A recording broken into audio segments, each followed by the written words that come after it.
This election has been called the social media campaign. So we had social media sites like Facebook and Twitter back in 2008, but they weren't nearly as popular as they are today. 2008 was really the first, what they call digital campaign. So some of you may recall that during that campaign, President Obama really harnessed the power of the internet to get several small donations. He actually had 4 million donors, and the average size of the donations were $80. So it was relatively small compared to elections past. He also, by the end of the campaign, had 16 million email addresses. So you can imagine how he is still trying to use that in his campaign now. That was also in 2008 the first time that a presidential candidate announced his vice president by Twitter, and that was President Obama announcing Vice President Biden. So this year, the candidates are really trying to harness the power of social media. If you take a look at the Facebook numbers, Governor Romney has 10 million likes. President Obama has 31 million likes. On Twitter, Governor Romney has 1.5 million followers, and President Obama has 21 million followers. So there's a difference between the number of people who are following them, but a lot of the commentators are saying, but what about the engagement? So you may have 20 million followers, but are they as engaged as the other guy's 1.5 million followers? And the answer is it really depends on what's going on in the news. But Governor Romney's followers, though smaller, do appear to be incredibly engaged, and at times more engaged than President Obama's followers online. In the first debate alone, there were 10.4 million tweets sent. So I think it's clear the answer is yes. Social media is making people ever more engaged in this campaign. So why does that matter, and how are they using social media? Well, 3 principal ways.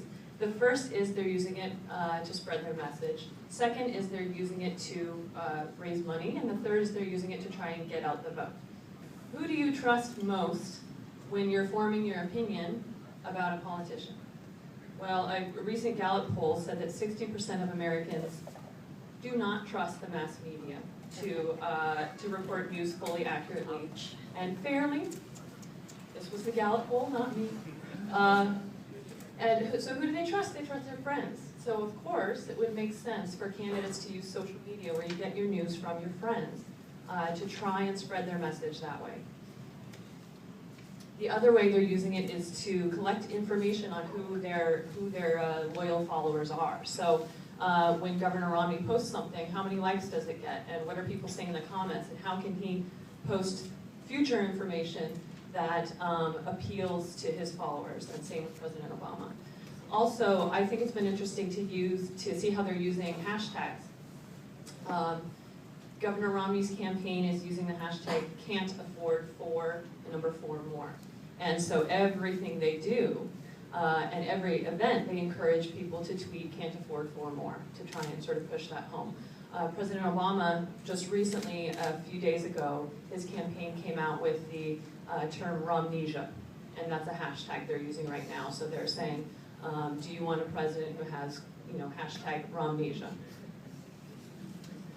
They're also using it to share videos and photos of the campaign behind the scenes to really personalize their candidates. So if you go on President Obama's Facebook site, you can see pictures of Vice President Biden bringing in donuts to the campaign volunteers. Same with Romney's site, you can see a lot of young volunteers doing phone banking, and that just kind of helps personalize the candidates more. There are also a couple of downsides to using social media so much from the perspective of the candidates. It forces a much quicker reaction. So when something hits the press, or doesn't even hit the traditional press, but hits social media, it's expected that the reaction from the other side will come almost immediately on Twitter or Facebook or those sites. And also, if there is a campaign gaffe, which there have been certainly on both sides, those spread like wildfire on social media because it's so easy just to hit share on that video of maybe a gaffe at a fundraiser or a public campaign event. So quickly, the 2 other ways that we talked about, I talked about fundraising and how in 2008, Obama's 4 million donors for $80, they're still using the internet to, of course, fundraise, but now you have social media. Every post you make 20 posts a day, and every post you make has the ability to spur somebody to donate $20, $100, $200. And then finally, getting out the vote. It turns out that people who use social media are your ideal audience because they are more politically active. So there was a poll that said they're 6 times more likely to attend a political meeting, 3 times more likely to influence somebody else's vote, and twice as likely to actually vote. So these are the people who are on social media who you really want to target in getting out your vote. In 2010, Facebook used innovative applications. So when you voted, you could click I voted, and it would all of your friends would see, well, you voted that day. And what they found was there was a modest increase in people who went out to vote. They estimate it was a little over 200,000 people voted who otherwise would not have if they hadn't seen those I voted pieces on Facebook. So in conclusion, can social media win you election? Well, most people think probably not, but not using social media, not harnessing the power of all these social media networks probably can lose you the election if you're not engaging with people as much as the other candidate.